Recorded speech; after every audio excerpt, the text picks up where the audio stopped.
Okay, so the news is that those who believe that the market will reverse are kind of delusional. I mean, maybe, I mean, we can call us delusional. I mean, anybody who's invested in BTC, right, and who's invested at a very low level, somewhere down here, right? So somewhere down here, coming all the way up here. If we're still holding, then yeah, of course we are still delusional, right? That's the most important thing. You've got to understand, we are still very, very delusional.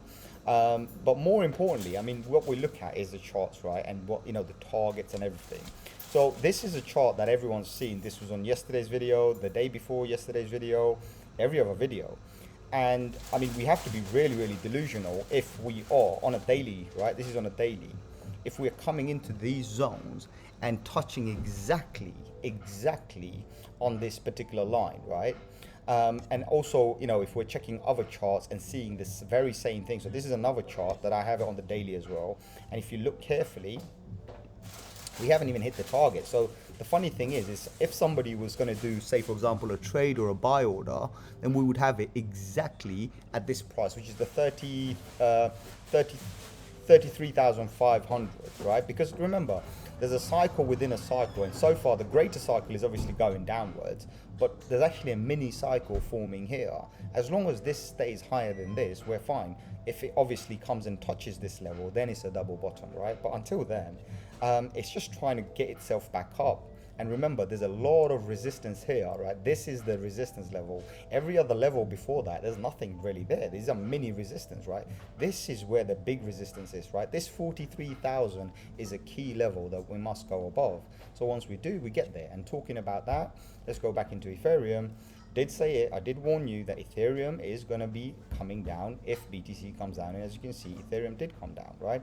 So on Ethereum, obviously the trend line is slightly different because you've got this particular candle here, but then you've got this one here. So if I move this, right, let me see if I can move this, right? If I move this, I mean, this looks more of a mini trend line right now. But let's see what happens. I mean, Ethereum obviously is going to follow what BTC does, and so far, this is what BTC wants to do on a daily, as you can see. Even if you look at it on here, this is the chart we drew yesterday, and yeah, it's just following the targets, right? It's following all of them. Remember, I said we still have the 31k on play, 29k is on play, right? Actually, is it 29k? Maybe more accurate. Put it exactly here. So 2885 is still in play, right? So let's see what happens end of the day, right? But right now it's playing exactly as it should. If you look carefully, right, this particular zone here is playing exactly as it should. This particular zone here, exactly as it should. So yeah, I mean, I know a lot of people find it very difficult because they don't really understand what's going on, but we use the charts, we don't care about the thing. But remember, this is the 200-day moving average, right? And the 200-day moving average is at 41,000 right now. So if the market wants to flip over, it needs to get back over this particular line in order for it to recover and go back to normal. So I'm just going to leave it there. I'm not going to say anything else. Adios, amigos.